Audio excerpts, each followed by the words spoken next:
बिस्मिल्लाहिर्रहमानिर्रहीम। अज़ीज़ तलबा तालबात अस्सलाम वालेकुम। आज हम थ्योरी ऑफ ऑटोमेटा का 28th लेक्चर स्टार्ट करेंगे। इससे कबल कि आज का लेक्चर स्टार्ट करें, हम गुज़श्ता लेक्चर में डिस्कस किए गए टॉपिक्स पर एक नज़र देखते हैं। So we will be revising what we has discussed last time. We first discuss pumping lemma version 2 और उसमें हमने ये क्लेम किया कि if we are given an infinite language, infinite regular language, then that language will be accepted by a certain FA having certain number of states. If that FA consists of capital N states, then every word of the language with length more than capital N can be decomposed into x, y, z, where y is non-null string such that x, y and z, the strings of this form will belong to the language. Basically आपको याद होगा कि इससे पहले हमने pumping lemma version 1 की statement दी थी और हमने ऑब्ज़र्व किया था कि pumping lemma वर्जन 1 पैलिंड्रोम पर सेटिस्फाई हो गया था, while palindrome is non-regular language. So we need to define more powerful conditions.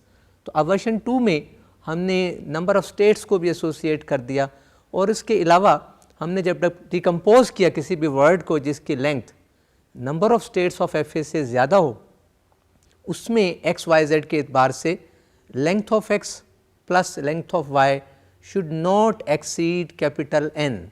That is, length of x plus length of y should be less than or equal to capital N, where capital N was number of states of the supposed FA and small n we used in decomposing and pumping the middle part, उसमें use किया था. हमने फिर palindrome पर दोबारा इसको apply किया और हमने सपोज किया कि FA accepting the palindrome have 78 states और जो स्ट्रिंग हमने इस पर ट्राई की that was A85 B A85. The length of this string is much more than 78 and under the rule when we decompose this into x, y, z such that the length of x plus length of y remains less than or equal to 78, we observed that even for if we pump this definitely just x, y, y, z इतना ही अगर ले लेते हैं. So since x, y both consists of basically a's, so when you pump y either twice, thrice and so on, so the number of a's will disturb in the beginning. So we will be having a raised to power more than 85 b a raised to power 85. So we claim that this string cannot be decomposed into the required condition और बाद में हमने ये claim किया कि we can never find since we have to disprove this pumping lemma version 2, so it is sufficient to show even a single word of that language with length more than the number of states posed for that language of the FA for that language. तो उसमें हमने ये देखा कि ये satisfy ना हो सका. So this shows that pumping lemma version 1 will now will never satisfy for this language palindrome. लेकिन ये claim तमाम नॉन रेगुलर लैंग्वेज के लिए था. तो एक को डिस्प्रूव कराने का मतलब ये नहीं कि तमाम नॉन रेगुलर इन्फिनिट लैंग्वेज पर ये सेटिस्फाई नहीं हो सकेगा. उसके लिए हमने एक एग्जांपल और चेक की. डियर स्टूडेंट्स, हमने एक एग्जांपल और जो ली वो that was the language prime और उसके लिए हमने फिर सपोज कर लिया the required FA with number of states 345 हमने सपोज किया. चूँकि ज़ाहिर है कि इसको टेस्ट करना था और नॉन एग्जांपल पर टेस्ट करते हैं तो नॉन एग्जांपल प्राइम लैंग्वेज ली which is already non-regular और हमने suppose किया कि this is regular and we can there exists certain FA. हमने उसके लिए number of states 345 suppose कर ली और next length के लिए prime number ढूंढ लिया that was a raised to power 347 और जब उसको decompose किया into x, y, z and we claim that the strings of the form x, y and z will belong to prime for all n 1, 2, 3, 4 and so on. And we suppose that it must be true for small n is equal to 348, one more than the length of string. And we observed last time the string x, y 348 z does not belong to prime.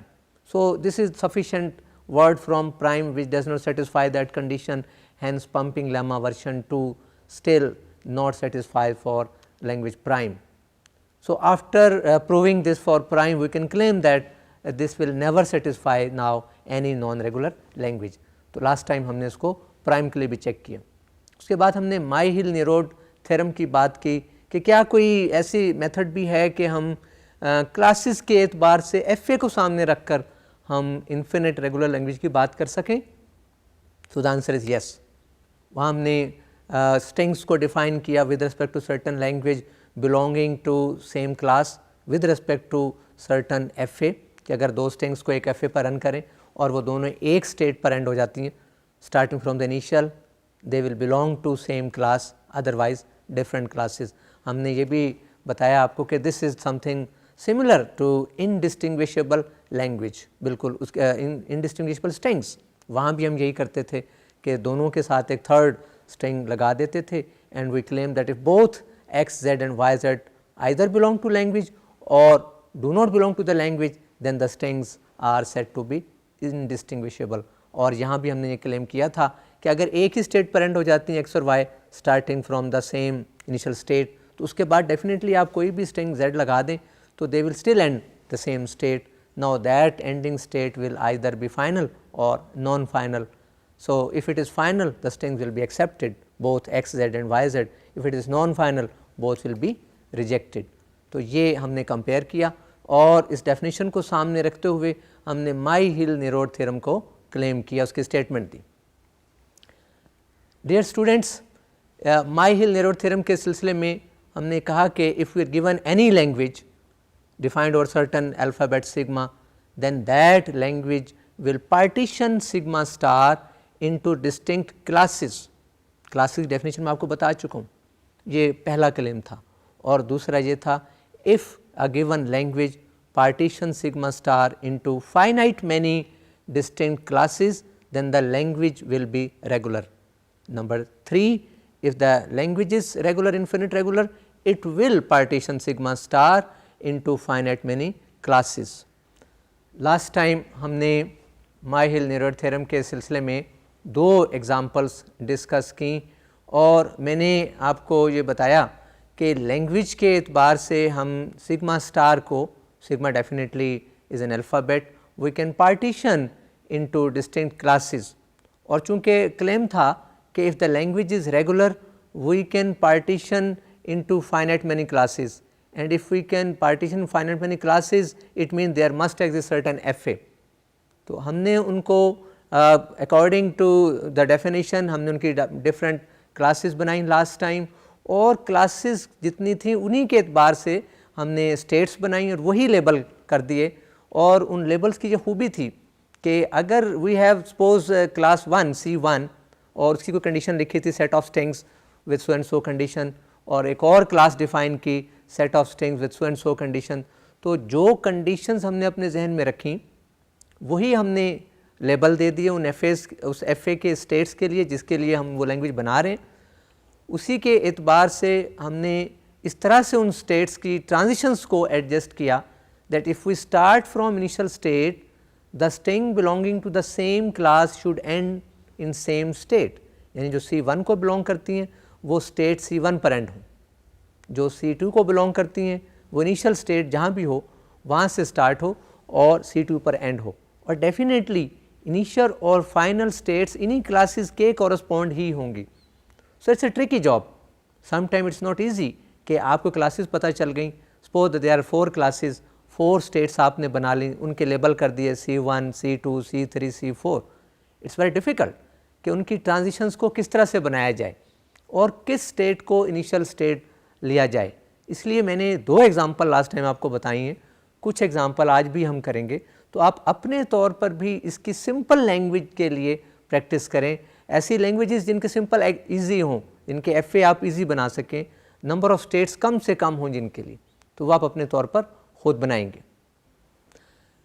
Dear students, अभी जो मैं बात कर रहा था कि हमने last time 2 examples discuss की और उनमें टेक्निक बताई गई कि जितनी क्लासेस आप किसी लैंग्वेज के एतबार से बना सकते हैं, पार्टीशन कर सकते हैं सिग्मा स्टार की, उतने ही स्टेट्स और वही लेबल्स हम लेंगे और हमारा टारगेट ये होगा कि जो स्ट्रिंग्स जिस क्लास को बिलोंग करती हूँ वो उसी स्टेट पर एंड हों जो हमने उसके लिए डेजिग्नेट की होगी। तो जस्ट 2 एग्जांपल से हमने जो लास्ट टाइम डिस्कस की, it's not sufficient to understand the concept. तो आज हम मज़ीद एग्जांपल्स भी देखेंगे, तो आइए वो भी देख लेते हैं। So these are the examples of Myhill Nerode theorem, और जो पहली एग्जांपल होगी वो इवन लैंग्वेज की होगी और दूसरी language of strings defined over sigma A B ending in either A B और बी ए। ये दोनों ही लैंग्वेज आप अच्छी तरह से जानते हैं और ये रेगुलर इन्फिनिट लैंग्वेजेस हैं। हम चूँकि टेस्ट करना चाह रहे हैं माई-हिल-नीरोड थ्योरम को, और क्लेम ये था कि if the language is regular infinite then this language will partition sigma star into finite many distinct classes, and with the help of finite many classes we can build corresponding FAs। ये हमारा basically target है, यही पिछली examples में हमने किया है और आज इसमें मज़ीद जो 2 एग्जांपल्स हम करते हैं उनमें इस कॉन्सेप्ट को मज़ीद बिल्ड करते हैं। आइए एग्जांपल्स देखते हैं। So this is an example of even language. Consider the language E1 defined over sigma AB.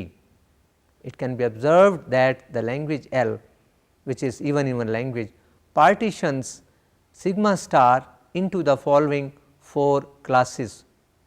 Class 1, which is C1, set of all strings with even number of A's and odd number of B's. Class 2, set of all strings with odd number of A's and odd number of B's.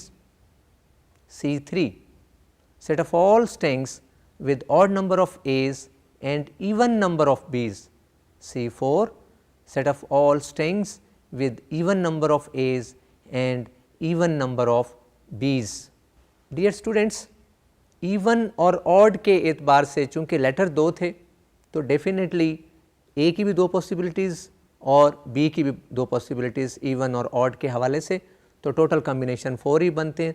So it's very simple to partition this sigma star into 4 classes, और exactly एक class ऐसी निकली जो कि language को define कर रही है।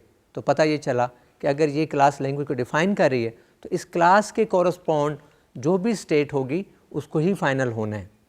तो ये जहन में रखें कि बाज़ औक़ात लैंग्वेज को डिफ़ाइन करने वाली एक से ज़्यादा क्लासेस आ जाती हैं, तो जितनी क्लासेस लैंग्वेज को डिफ़ाइन कर रही होंगी मिलकर उनकी पॉसिबिलिटीज़ को वही फाइनल स्टेट्स हो जाएंगी, और जो लैंग्वेज के अलावा स्ट्रिंग्स बच जाती हैं जितनी क्लासेस उनकी पार्टीशन कर रही होंगी वो नॉन फाइनल हो जाती हैं। तो हमारे इस केस में एक क्लास ऐसी आई विच वाज C4 जो हमारी लैंग्वेज को डिफ़ाइन कर रही है, इवन नंबर ऑफ़ A's और इवन नंबर ऑफ़ B's। बाकी 3 क्लासेस चूँकि लैंग्वेज को बिलोंग नहीं करती वो तीनों नॉन फाइनल होंगी। इसका FA आप ऑलरेडी जानते हैं। अब उसी FA को इन क्लासेस के एतबार से आइए देखते हैं। Since there are finite many classes generated by L, so L is regular and hence following is an FA built with the help of C1, C2, C3 and C4 accepting the language L। अब आप यह देख रहे हैं कि यहाँ हमने 4 states बनाई हैं, बिल्कुल एग्जैक्टली वही स्टेट्स हैं, उसी तरह का FA है जो आपको शुरू में बताया गया था इवन लैंग्वेज के लिए। और लेकिन यहाँ एक फ़र्क रहेगा कि जो तरतीब है B's और A's की वो फिक्स है with respect to the labels C4, C1, C3, C2 जो इस वक्त लेबल हमने दे दिए, इसके एतबार से अब आप इनकी तरतीब नहीं बदल सकते। अगर वैसे FA कह दिया जाए तो आप B's की जगह A और A's की जगह B's लिख सकते हैं, लेकिन इन क्लासेस को यूज़ करते हुए इस तरतीब का ख्याल रखना ज़रूरी है। आइए मैं आपको C1 के बारे में बताता हूँ कि C1 किस किस्म की स्ट्रिंग्स यहाँ एंड हो सकेंगी। अगर आप देखें तो C4 को हमने इनिशियल स्टेट करार दिया। C4 से अगर स्टार्ट करें so we will be directly visiting C with the help of just B, letter B उसको विज़िट करता है। उसके बाद अगर आप इस सर्किट को यूज़ करते हैं C1 और C4 के दरमियान जो सर्किट बन रहा है, so you will be having B, then 3 B's, then 5 B's and so on। तो ऑड नंबर ऑफ B's आपको मिलते हैं। और अगर आप वंस यू विजिट C1 और उसके बाद जो सर्किट C1 और C2 के दरमियान में आ रहा है वो भी यूज़ करना शुरू कर दें, so that circuit will increase even number of edge. अगर आप उसको यूज़ करेंगे it will increase 2 A's, 4 A's, 6 A's and so on. So, it will increase even number of A's depending on the times you loop this circuit. तो इस तरह से number of B's तो odd ही रहेंगे जब आप वापस C पर जाते हैं। तो अगर आप A का ये सर्किट जो C1 और C2 के दरमियान अगर आप इसको लूप ले लेते हैं तो it will increase even number of A's। अब एक पॉसिबिलिटी ये भी है कि starting from C4 you will be visiting C1, you will be looping the circuit between C2, you may still go towards C3 from C2। अब अगर आप वहाँ भी जाते हैं तो वापस C1 पे आते हुए B's में नंबर ऑफ B's जो सर्किट आप देख रहे हैं C2 और C3 के दरमियान ये इवन नंबर ऑफ B's का इजाफा करेंगे। तो पहले आपके पास ऑड B's थे, इवन नंबर ऑफ B's और आ गए तो the total still even odd number of B's। और वापसी पे अगर हम C2 और C1 का सर्किट यूज़ करते हुए चले जाएं सो it will again increase 2 A's और 4 A's एंड सो ऑन। तो इस तरह से अगर आप पाथ C4 से शुरू करें C1 और C1 से C2 और C2 से C3 और फिर वापस हो चलें C1 तक, so the possible string will have odd number of B's and odd number of A's। There is still another option कि C3 से वापस होने की बजाय आप C4 से भी वापस आ सकते हैं और इवन C4 पर जाकर C1 को भी विजिट कर सकते हैं। What ever the case is, any string starting from C4 ending in C1 will have odd number of B's and even number of A's। आप किसी भी सूरत में किसी भी सर्किट को यूज़ करते हुए C4 से स्टार्ट होकर C1 पर एंड करें, so it will satisfy the condition of class C1। Dear students, मैं बजाय इसके कि चारों क्लासेस की स्टेट्स को डिस्कस किया जाए और एक भी क्लास आपको समझ में ना आए, मेरी कोशिश ये रही कि एक क्लास को डिटेल से समझा दिया जाए। Because we suppose certain state to be initial. आप ये सपोज करें कि ये जो स्टेट इनिशियल स्टेट है ये C4 नहीं है, अभी आप इसको जस्ट इनिशियल तस्वुर करें और इसको C1 तस्वुर कर लें और बाकी को हमने डमी लेबल दिए थे और उस एतबार से उन लेबल्स को सामने रखते हुए हम ये चेक कर रहे हैं कि व्हाट हैपन्स विद C1। तो C1 एग्जैक्टली वही स्टेट बनती है जो इस क्लास की स्ट्रिंग जो इसको इस क्लास को जो बिलोंग करती हैं वो C1 पर एंड हो। तो उसकी मैंने तमाम पॉसिबिलिटीज़ आपसे डिस्कस की और तरतीब से हमने जो इनिशियल स्टेट ली है अपने तौर पर रखा, उसको हम C4 बाद में नाम दे रहे हैं, बेसिकली ये बाद में चेक करेंगे। We just pose this C4, हमने हैपहैज़र्डली लेबल दे दिए C1, C2, C3, C4। Definitely ये इवन लैंग्वेज है, नल स्ट्रिंग एक्सेप्ट होती है, इनिशियल स्टेट फाइनल भी होती है, इसलिए जो स्ट्रिंग्स एक्सेप्ट हो रही हैं जो लैंग्वेज को बिलोंग कर रही हैं वो सारी इवन नंबर ऑफ A's और इवन नंबर ऑफ B's में कंसिस्ट करती हैं और वो हमने उस क्लास को C4 कहा, इसलिए इनिशियल C4 भी होगी और फाइनल भी हो जाएगी, वो तय हो गया। और C1 हमने हमारी दो पॉसिबिलिटीज़ थी, एक तो वो जो आप देख रहे हैं और एक वो जहाँ C3 लिखा हुआ है वहाँ भी हम लिख सकते थे C1, तो फिर हमें ऑर्डर बदलना पड़ता। तो इस ऑर्डर को लिखने के बाद हम चेक कर रहे हैं कि ये जो ऑर्डर लिखा गया है does this order match with the classes corresponding to their strings. तो ये हम चेक कर रहे हैं और हमने C1 को बिलोंग करने वाली क्लासेस को ही चेक किया, उसकी तमाम पॉसिबिलिटीज़ देख ली कि कहीं ऐसा ना हो कि जो स्ट्रिंग्स उसको बिलोंग करती हैं वो वहाँ एंड ही ना होती हूँ या कुछ वहाँ एंड होती हूँ कुछ कहीं और एंड होती हूँ। तो हमने C1 को बड़ी डिटेल के साथ डिस्कस किया। मैं ये चाहूँगा कि आपके साथ C2 को भी चेक कर लिया जाए और फिर बाकी दो आपके लिए छोड़ेंगे। तो आइए C2 को भी चेक कर लेते हैं। हम देख रहे हैं कि if you start from initial the minimum path from C4 to C2 there are two paths, या तो आप C3 से C2 पर आ सकते हैं या आप C1 की तरफ से C2 पर आ सकते हैं। दोनों केसेस में आप देख रहे हैं कि अगर आप C1 के थ्रू आएँ तो BA जो शॉर्टेस्ट स्ट्रिंग बनती है वो BA है, यानी odd number of B and odd number of A। और अगर आप C3 की तरफ से C2 पर आते हैं then the string will be A B, again odd number of A and odd number of B, और हमने यही C2 के लिए तय किया था। लेकिन ये चेक करना है कि ये तो शॉर्टेस्ट पाथ चेक किए हैं, what happens if we loop the circuit in between, वो भी आप चेक कर लें कि अगर आप C4 और C1 के सर्किट को लूप करते हुए आगे आएंगे तो डेफिनेटली C2 की तरफ, तो नंबर ऑफ बीज अगेन विल बी ऑड, क्योंकि अगर सर्किट को लूप नहीं करते तो जस्ट B, अगर आप उस सर्किट को लूप करते हैं तो 3 B's, if you loop this circuit once more 5 B's, so whatever the number of circuit you will be looping between C4 and C1, the number of B's will be odd. और उसके बाद जब आप C2 पर direct आएंगे तो again either will be having just single A, or if you loop the circuit you will be having 3 A's or 5 A's or 7 A's, whatever the situation is you will be having odd number of B's and odd number of A's. और यही situation C4 से C3 और C3 के through C2 पर आने की है, वहाँ भी number of A's and number of B's will be odd, तो वो भी इस तरह से चेक हो सकेगा। स्टूडेंट्स, आप ये देख सकते हैं कि दो क्लासेस की कॉरस्पॉन्डिंग स्टेट्स हमने बड़ी डिटेल के साथ तमाम पॉसिबिलिटीज़ आपसे डिस्कस की। मेरी आपसे रिक्वेस्ट है कि बाकी दो जो हमने क्लासेस डिफ़ाइन की उनके कॉरस्पॉन्ड जो स्टेट्स हमने बनाई और जो उनको लेबल किए वो मैच करने चाहिए उनकी स्ट्रिंग्स के साथ, तो ये आपने अपने तौर पर चेक करना है। तो ये एग्ज़ाम्पल हमने टेस्ट की है, बाकी दो स्टेट्स आप खुद से चेक करेंगे and you will find that these state will match there corresponding classes. आइए एक एग्ज़ाम्पल और देख लेते हैं।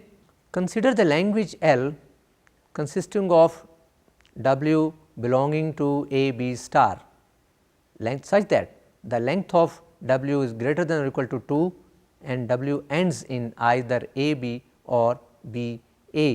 ये लैंग्वेज आपके लिए नई नहीं है, आपको याद होगा कि इसके लिए मैंने मार्टन्स मेथड आपको इसके FA के लिए दिखाया था, तो ये वही लैंग्वेज है जो एंडिंग पार्ट पर इसकी डेफिनेशन आ रही है।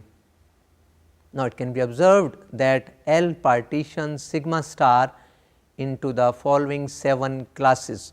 बेसिकली ये क्लासेस जो FA आपको बनवाया गया था इस लैंग्वेज के लिए यूजिंग मार्टिन्स मेथड, उसको सामने रखकर बनाया गया है और वो सेपरेटली, चूँकि आपको याद होगा कि मार्टिन्स मेथड में मैंने आपको बताया था कि हमने एंडिंग पार्ट स्ट्रिंग जहाँ एंड होती है उसके एतबार से हमने स्टेट्स बनाई थी, तो उसी को सामने रखते हुए हमने क्लासेस बना ली। So C1 is the first class which consist of this is a set containing only null string, इसमें एक ही स्ट्रिंग हमने डाल दी, इस तरह से सेपरेट किया। C2 set containing only letter A, C3 is a set containing only letter B, C4 is a set of strings ending in double A, then C5 set of strings ending in AB, C6 set of strings ending in BA and C7 set of strings ending in double B। And dear students, आपके जहन में question आएगा कि there are still some other classes, हम ये भी तो कह सकते थे कि C8 set of strings ending in triple A, यानी 3 लेटर्स पे चलना शुरू कर देते, तो ये तो लंबी हो जाएगी बात। तो चूँकि हमारी जो लैंग्वेज है बेसिकली, अगर आप गौर से देखें उसमें हमने कहा कि set of string ending in either A B और बी ए, तो लास्ट 2 लेटर्स पर हमने रिस्ट्रिक्शन लगाई है, इसीलिए हम 2 लेटर्स तक चले गए। सिस्टमेटिकली हमने नल स्ट्रिंग ली with length 0, then we took letter A letter B that was length 1 और फिर लेंथ 2 वाली सारी दे दी, तो यहाँ तक हम गए, ये क्लासेस 7 ही बनती हैं। और अगर आप इसको चेक करें तो ये वही 7 स्टेट्स हैं, वही FA की 7 स्टेट्स हैं जो मार्टिन्स मेथड से आपको दिखाई गई थी। तो आइए इसको मज़ीद देख लेते हैं। Since there are finite many classes generated by L, so L is regular and hence following is an FA built with the help of C1, C2, C3, C4, C5, C6 and C7 accepting this language। ये FA आप देख रहे हैं, ये exactly वही FA है जो last time आपको मार्टिन्स मेथड से इस लैंग्वेज के लिए बताया गया था। आप देख रहे हैं कि C1 is the initial state और this is a state where only the null string ends, और C2 is the state where only the string A ends starting from initial state. C3 is the state where only the string B ends, and similarly C4 for double A, C5 for AB, C6 for BA, and C7 for double B. Not only for these strings, but all strings ending in this part, that is ending in either double A, that is for C4, ending in AB, this C5, ending in BA is C6, all strings ending in double B will end at state C7, और ये loops वही हैं जो उस दौरान आपको सिखाए गए थे। तो आप देख सकते हैं कि तमाम जो स्टेट्स हैं ये उन क्लासेस को सेटिस्फाई करती हैं जिन क्लासेस को डिफ़ाइन किया गया है इन स्ट्रिंग्स के लिए। So following is an F A equivalent to the above F ए।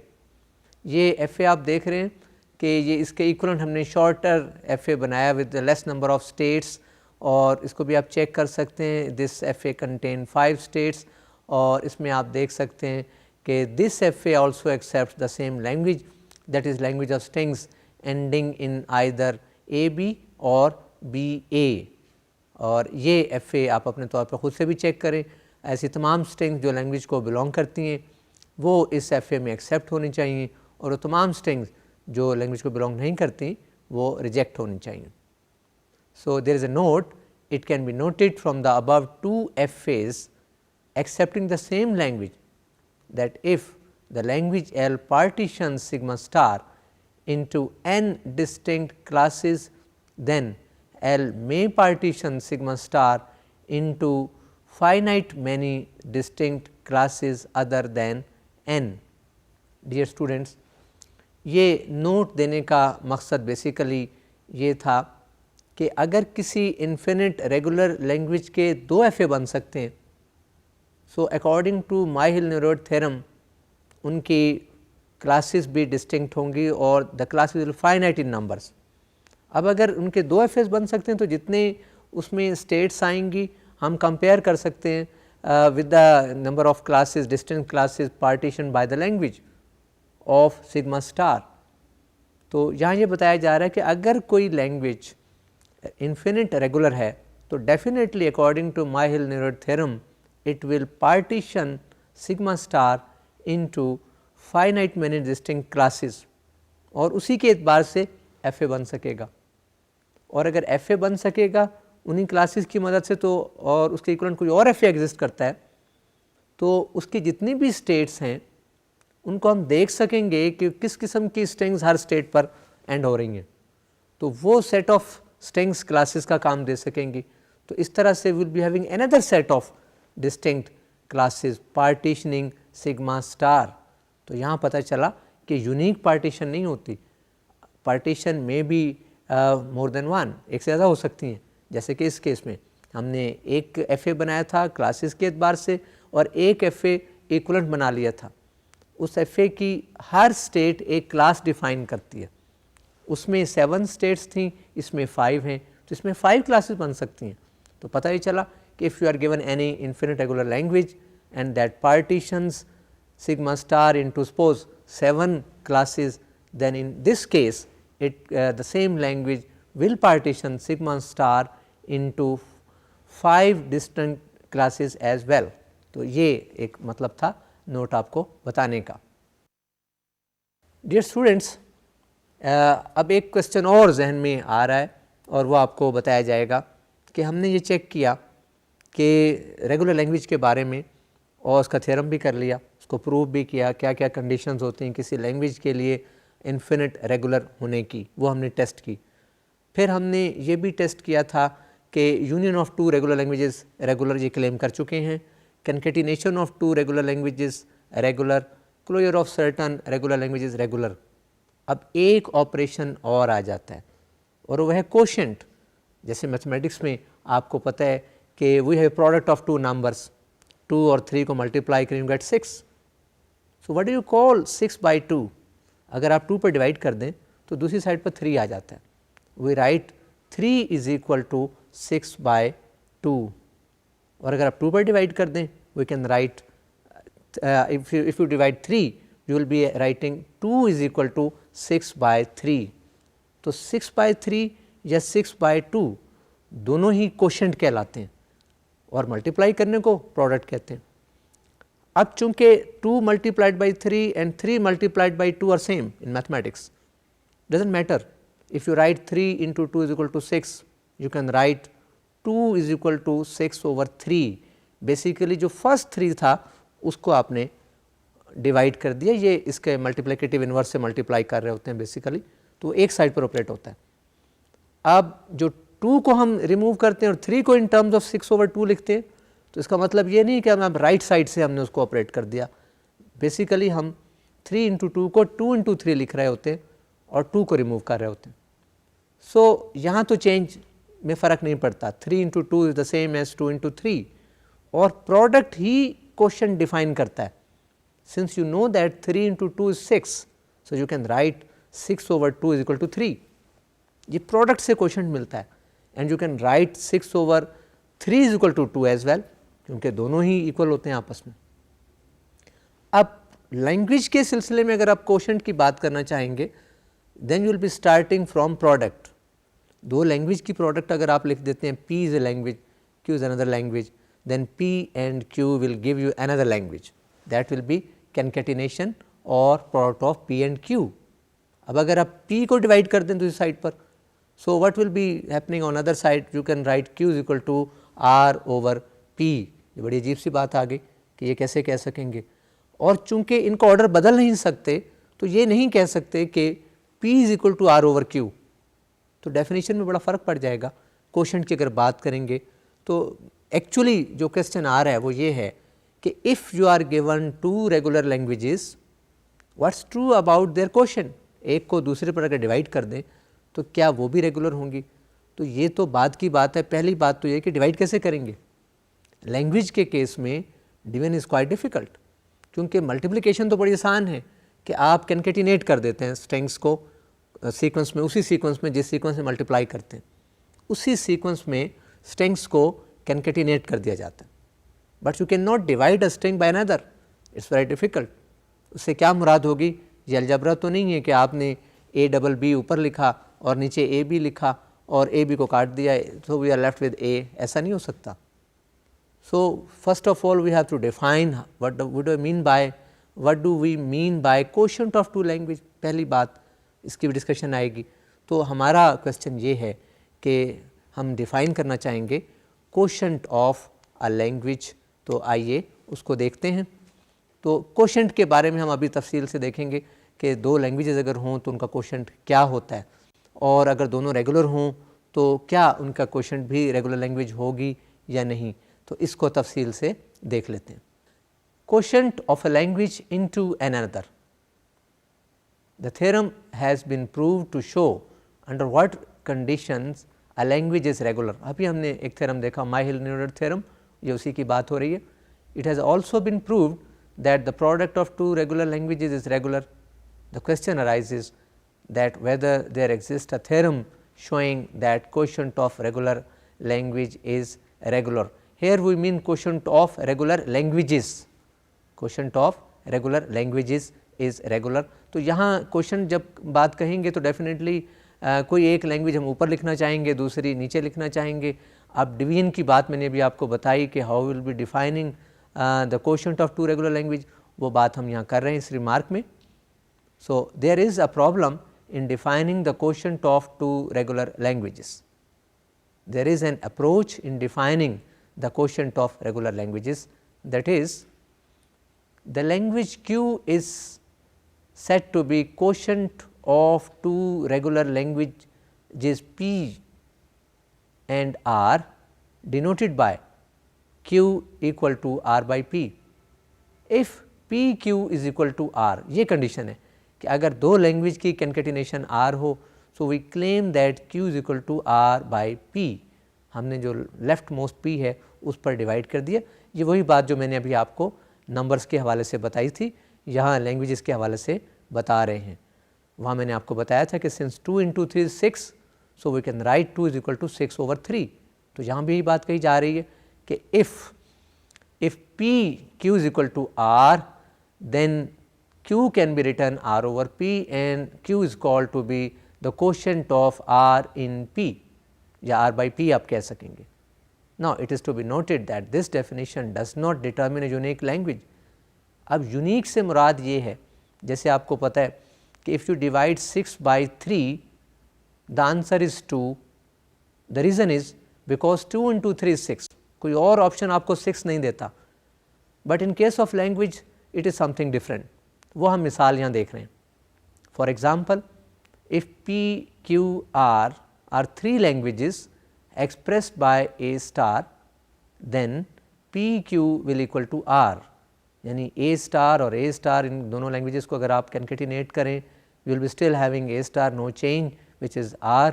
तो ये condition satisfy हो जाती. And so Q can be supposed to be R by P. That is, we can suppose that the language expressed by A star is equal to the language expressed by A star divided by A star. But for Q just consisting of null string and P and R expressed by A star, the relation still holds, that is P Q is equal to R. ये फिर satisfy हो जाता है और इस तरह से हम कह सकेंगे कि Q is equal to R by P. So since this relation P Q is equal to R is still true, which shows that Q, which consists of null string, is still R by P expressed by A star by A star divided by A star भी आप कह सकते हैं. Dear students, ये जो आपको बताया जा रहा है, Q को अगर आप A star ले लेते हैं, P और R को भी A star लेते हैं, then P Q is equal to R implies that Q is equal to R by P. and इन दोनों लैंग्वेज को अगर आप डिवाइड करके लिखना चाहेंगे तो you get Q which is expressed by A star. लेकिन अगर Q की जगह जस्ट नल स्ट्रिंग ले लेते हैं और P और R को सेम रखते हैं, P Q is equal to R still holds, और इस बार से Q which consists of just null string is now considered to be quotient of R by P. अब दोनों लैंग्वेजेस सेम है, R और P तो सेम रखा है, उसके बावजूद क्वेश्चन डिफरेंट आ रहा है, आंसर डिफरेंट आ रहा है. एक केस में A स्टार आ रहा है यानी पूरी null string A, double A, triple A and so on, और दूसरे केस में जस्ट नल स्ट्रिंग भी सेटिस्फाई कर रहा है उसको. तो यहाँ एक प्रॉब्लम आ गया कि अगर हम डिफाइन भी कर देते हैं क्वोशंट को कि P Q is equal to R, then Q can be written as R by P, ये क्वोशंट है. तो इस कंडीशन को सेटिस्फाई करने के लिए Q के लिए एक से ज़्यादा लैंग्वेजेस आ गई, तो ज़्यादा डेफिनेशन आ गई. तो क्वोशंट जिनका ले रहे हैं वो तो लैंग्वेज सेम है, आंसर डिफरेंट आ रहे, तो ये तो एक प्रॉब्लम आ गया. तो अभी हम इसको मज़ीद देखते हैं और फिर हम आगे चलेंगे कि what will be the answer whether R and P, if R and P are regular, what happens in case of R by P, वो बाद में देखते हैं. तो इसको ज़रा मज़ीद देख लें कि जो प्रॉब्लम आ रहा है डेफिनेशन का, इसको कैसे हैंडल करना है. Similarly for the same P and R, Q may be taken as null string just consisting of A or 4 A's और 6 A's. तो आप चेंज कर सकते हैं, इस तरह के स्ट्रिंग्स हम लिए चले जा रहे हैं और Q को चेंज करते चले जा रहे हैं, और P Q is equal to R still satisfies, और Q बदलता जा रहा है, R और P सेम हैं, उनको डिवाइड करते हैं, उसके बावजूद आंसर डिफरेंट आ रहे हैं. Thus there exist infinite many choices for defining the quotient language, in this case of one letter alphabet. Dear student, अब हमारा क्वेश्चन ये है कि अगर ये सूरत हाल होगी तो what's true about the quotient of two language. अब प्रॉब्लम तो ये आ गया कि लैंग्वेज इज सेम, क्वोशंट के आंसर डिफरेंट. तो हम इसका एक कता नज़र हम ये देखना चाहेंगे, whatever the definition we choose, ठीक है कोई भी ले ली जाए, लेकिन does there exist certain claim regarding the regularness of quotient of two regular languages. ये हमारा क्लेम है, तो उसका आंसर येस है. येस से मुराद एक क्राइटेरियन है थ्योरम की शक्ल में, हम उसको स्यूडो थ्योरम कहते हैं. आइए उसको देख लेते हैं. So this is basically pseudo theorem. और स्यूडो नाम क्यों रखा गया है, इसका मतलब ये बेसिकली ये क्लेम एक ऐसा है, अनफॉर्चुनेटली रादर सरप्राइजिंगली, कि एक ऐसा क्लेम जो प्रूव नहीं हो सकता, उसको हम डिस्प्रूव कर देंगे, और चूंकि डिस्प्रूव करेंगे इसलिए इस थ्योरम को हम स्यूडो थ्योरम कहेंगे, और इसका प्रूफ नहीं देंगे, हम इसका डिस्प्रूव देंगे. तो आइए इसकी स्टेटमेंट भी देख लेते हैं. स्टेटमेंट है for the language P, Q and R while PQ is equal to R, the language Q must be regular if both P and R are regular. Note, it is to be noted that since the theorem is not true, so the theorem is called pseudo theorem. हम इसको disprove करते. So disproof, the theorem can be disproved by contradiction, that is supposing that Q is regular. Let P is equal to A star and Q be the product of language A and B n, where n is equal to 0, 1, 2, 3 and so on, and B star. मैं दोबारा बता रहा हूँ कि Q is product of two languages, एक language A and B n है और दूसरी B star है. B star को बाद में लिखा जा रहा है और A and B n को पहले लिखा जा रहा है. अब definitely A and B n वाली लैंग्वेज के साथ जब आप B स्टार लगाएंगे तो number of B's will either greater than और equal to number of A's, क्योंकि A एंड B n में दोनों बराबर हैं और B star number of B's को बढ़ा देगा. Now what happens if we concatenate P with Q, तो P Q will equal to A star then A and B n and then B star. तो एक तरफ से लेफ्ट साइड पर A star का आपने इजाफा कर दिया, दूसरी साइड पर B स्टार का इजाफा कर दिया, तो ये आप देख रहे हैं कि नंबर ऑफ A's और नंबर ऑफ B's तो डिस्टर्ब हो गए. तो लेकिन A's in the beginning, B's at the end, ये सूरत हाल आ जाएगी. और चूंकि n 0 भी ले सकते हैं तो इस लैंग्वेज में नल स्ट्रिंग भी आ सकता है A n B n में, तो टोटली आपको नल स्ट्रिंग भी मिल सकता है और A और B की कॉम्बिनेशन मिलेंगी. A's in the beginning, B's at the end, hence this language can be expressed by A star, B star, we call this R. Now which shows that R is regular. अब R भी regular है और P A star है जिससे express की जा रही है वो भी रेगुलर लैंग्वेज है, तो Q can be written as R by P. और हम देखते हैं दोनों रेगुलर हैं, तो क्या ये Q भी रेगुलर हो सकेगी? तो डिस्प्रूव करने के लिए हम इसको नॉन रेगुलर अगर प्रूव कर दें तो थ्योरम डिस्प्रूव हो जाएगा. To disprove this theorem it is sufficient to prove that Q is not regular.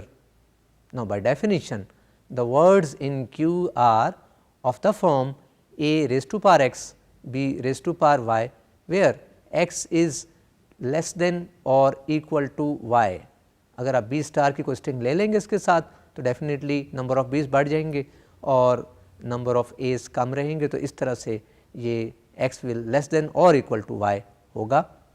Now let Q be a regular and hence there exists an FA that accepts Q.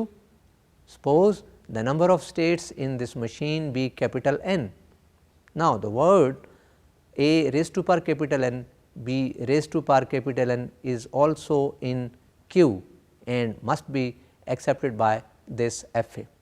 Students, अभी हमने ये claim किया कि हम Q को non regular prove कर सकते हैं और बेसिकली अगर आप देखें तो हम पंपिंग लेमा वर्जन 2 अप्लाई कर रहे हैं. हमने इसको रेगुलर सपोज कर लिया और नंबर ऑफ स्टेट्स को कैपिटल N सपोज कर लिया और एक स्ट्रिंग जिसकी लेंथ कैपिटल N से ज़्यादा है वो हमने पिक कर ली और वो है A raise to power capital N and B raise to power capital N. अब अगर हम इसको डिकम्पोज करना चाहेंगे x y z में तो definitely the length of x plus length of y should be less than equal to capital N. तो x और y तो A's में ही रहेंगे और जो ही y को पंप करेंगे वो उस A की पावर बढ़ जाएगी, number of A's will be disturbed and will be more than number of B's, क्योंकि वो पार्ट इस तरफ रहेगा और हम इस तरह से प्रूव कर सकेंगे कि pumping lemma version 2 is not satisfied, hence Q is non regular. और हम तो क्लेम कर रहे थे कि quotient of 2 regular is regular, तो अगर एक भी काउंटर एग्जाम्पल दे दें तो थ्योरम डिस्प्रूव हो जाता है. तो यही काउंटर एग्जाम्पल है, आइए इसको देख लेते हैं. Since the number of states in this machine is capital N, there must be a circuit in this machine to run the substring A raise to power N, क्योंकि A raise to power N के अंदर अंदर ही x और y हमने लेना है. दस while accepting the word A raised to power capital N, B raised to power N, the machine looping the circuit once again can accept the word A raised to power more than capital N, B raised to power N. ये basically अगर हम इसको decompose करते हैं और x, y, n, z वाली बात यहाँ की जा रही है सर्किट के एतबार से, तो वो डेफिनेटली ये सूरत होगी, which is not in Q. Obviously Q की जितनी भी स्ट्रिंग्स हैं उसमें a की पावर b की पावर से लेस देन और इक्वल हमने कहा था और यहाँ उल्टा हो गया. Hence it is impossible to find an FA that accepts exactly the language Q.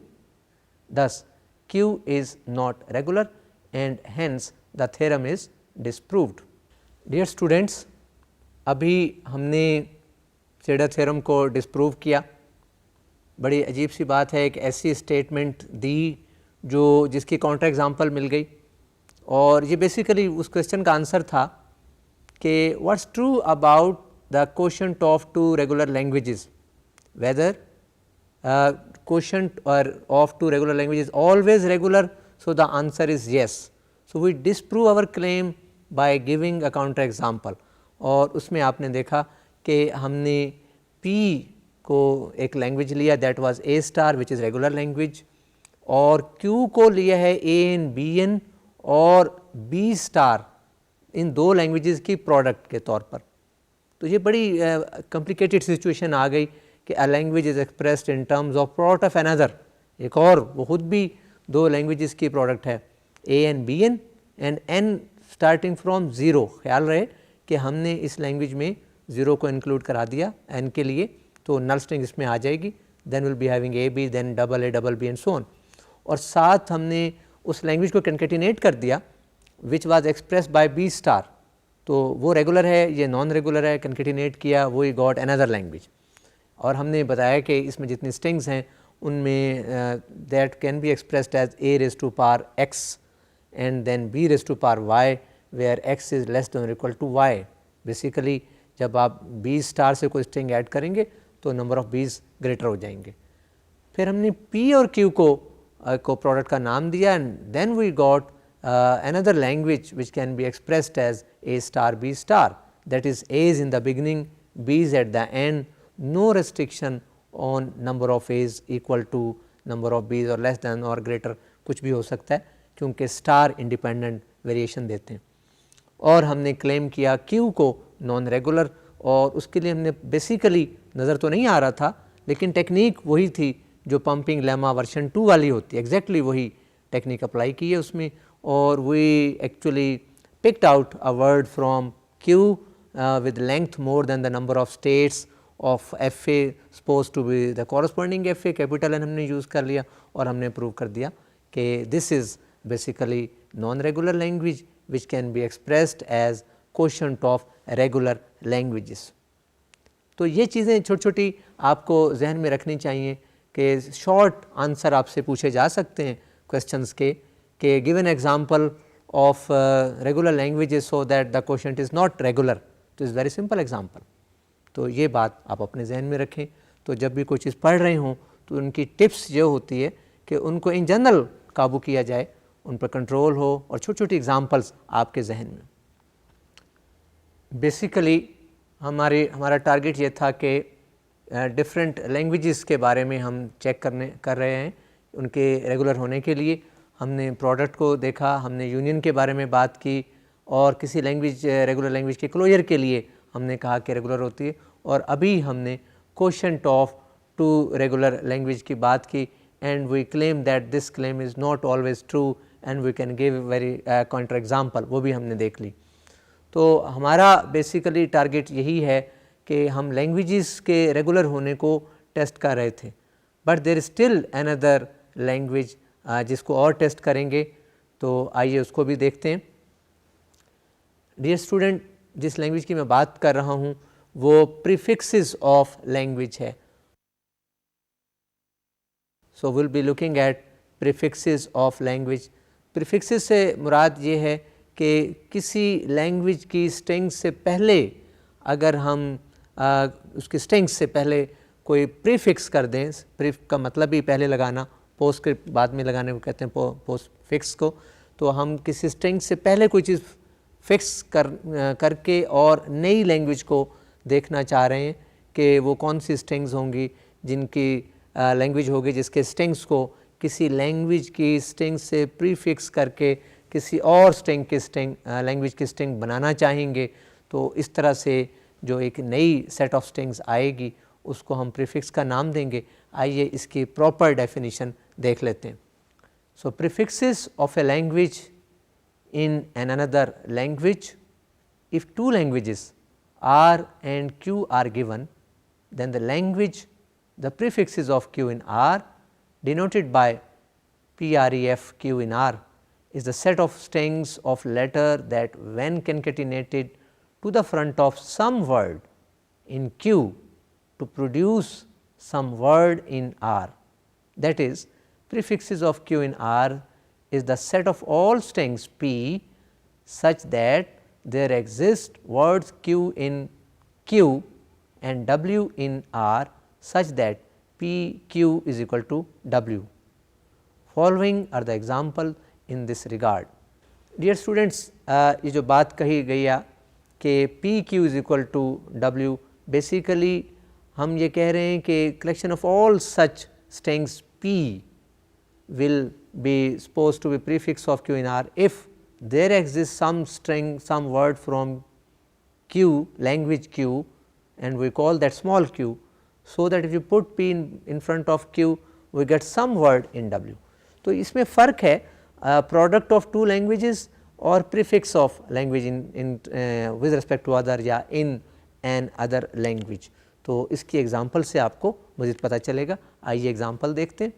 Let Q be consisting of double A B, triple A double B, this is A, 5 A's हैं ये. Then we will be having B. So, the number of B's you can count yourself, and R be consisting of B, then 4 B's, 3 B's, 3A, 3 B's, 5 A's. अब हमारी target ये है कि we are to find prefixes of Q in R. हमने ऐसी strings देखनी है जिनको Q की बाद स्ट्रिंग्स से पहले लिखा जाए तो R की स्ट्रिंग्स मिल जाएं. तो टेक्निक इसकी बड़ी आसान है कि आप Q की स्ट्रिंग्स को बारी बारी पिक करेंगे और चेक करेंगे कि R की स्ट्रिंग्स के एंडिंग पार्ट पर अगर आ रही हैं तो डेफिनेटली जो पहला पार्ट है उस स्ट्रिंग का R में वो प्रीफिक्स बन सकेगा. So, it can be observed that double A and double B 5A occur at the ending parts of some words of R, hence these words help in defining the language prefixes Q in R. Thus, prefixes of Q in R will be consisting of B, triple B A, triple B, triple A. अब आपने ये check करना है कि मैंने आपको दो words दिए, इन दो वर्ड्स में से किस तरह से सिंगल बी और ट्रिपल बी आपको मिल रहा है. तो आप देख सकते हैं कि जो पहला वर्ड है डबल बी 5A, ये आपको आर की किस जगह किस एंडिंग पार्ट में मिलता है, और दूसरा वर्ड जो हमने लिया दैट्स डबल ए, और डबल ए आप देख रहे हैं कि दो वर्ड्स के एंड पर आ रहा है. तो इस तरह से आपको दो प्रीफिक्स मिल रहे हैं डबल ए की मदद से, और एक प्रीफिक्स मिल रहा है डबल बी 5A की मदद से. तो आप इजीली आप ये तीन वर्ड्स देख सकते हैं. There is a note, the language of prefixes may be consisting of word null string, while there is also a possibility that this language may not contain any string, even not the null string. Dear students, अभी हमने prefixes of Q in R की बात की, हमने इसको define किया है. हमारा टारगेट होगा नेक्स्ट लेक्चर में कि what's true about the regularness of this language with respect to R, ये हम बाद में डिस्कस करेंगे. इससे पहले कि आज का लेक्चर ख़त्म हो, मैं चाहूँगा कि आज का समिंग अप देख लिया जाए. तो लेट्स सी समिंग अप. तो आज हमने बेसिकली दो एग्जांपल्स माई हिल नीरोड थ्योरम के हवाले से की, जिसमें एक इवन लैंग्वेज थी और दूसरी language of strings defined over alphabet A B ending on A B और बी ए, और वहाँ हमने इनकी डिफरेंट क्लासेस बनाई. इवन के केस में 4 क्लासेस बनाई, और एग्जैक्टली वही एफ ए हमें मिल गया जो इवन लैंग्वेज का होता था. और मैंने दो स्टेट्स जो दो क्लासेस के एतबार से ली, उनको बड़ी डिटेल के साथ आपको टेस्ट करवाया कि ये मैच करती हैं स्टेट्स उन क्लासेस को 100%. जो स्ट्रिंग्स उन क्लासेस को बिलोंग करती हैं वो इन स्टेट्स पर एंड होती हैं. और इसी तरह जो दूसरी एग्जांपल वो डेलिबरेटली मैंने ली है, that was N F A built by Martin's method, और उसमें एग्जैक्टली वही 7 स्टेट्स को सामने रखते हुए 7 क्लासेस हमने बना दी. और वो भी आपने देख ली। और उसके इक्वलेंट एक और एफए हमने बनाया, वहाँ मैंने आपको एक नोट दिया कि अगर किसी इन्फिनिट रेगुलर लैंग्वेज के लिए फाइनाइट मीनिंग क्लासेस बन सकती हैं तो एफए में भी उतनी ही स्टेट्स आएंगी, और अगर उसका कोई और इक्वलेंट एफए बन सकता है तो उस एफए की हर स्टेट के एतबार से हर स्टेट एक क्लास डिफाइन करेगी। तो इस तरह से number of states generated by language partitioning sigma star may vary if these number are finite. यानी पहले केस में आपको 7 क्लासेस मिली, दूसरी केस में एफए मिल गया जिसमें 5 स्टेट्स थी। अगर 5 स्टेट्स हैं तो 5 क्लासेस भी आप बना सकते हैं। तो there is no hard and fast rule that the number of classes generated by or partition by given language are fixed, they may vary. तो ये भी एक बड़ा अहम क्लेम था। उसके बाद हमने हमने प्रीफिक्सेस ऑफ लैंग्वेज को भी डिस्कस किया, और उससे पहले हमने कोशेंट ऑफ 2 लैंग्वेजेस की बात की। कोशेंट ऑफ लैंग्वेजेस में हमने ये भी बताया कि how to define quotient, it's not easy. जैसे आप प्रोडक्ट डिफ़ाइन कर लेते हैं, सम डिफ़ाइन कर लेते हैं 2 लैंग्वेजेस के लिए, क्लोजर बड़ा ईजी था। तो कोशेंट तो एक डिवीजन को कहते हैं, तो it's very difficult. So how to define that, even then we claim something and we disprove that. और लास्टली हमने प्रीफिक्सेस ऑफ 2 लैंग्वेजेस को डिफ़ाइन किया। इसको मज़ीद डिटेल के साथ हम नेक्स्ट लेक्चर में करेंगे। डियर स्टूडेंट्स, आज का लेक्चर यहीं इख्तिताम पज़ीर होता है। अगले लेक्चर तक के लिए इजाज़त दीजिए। खुदा हाफिज़।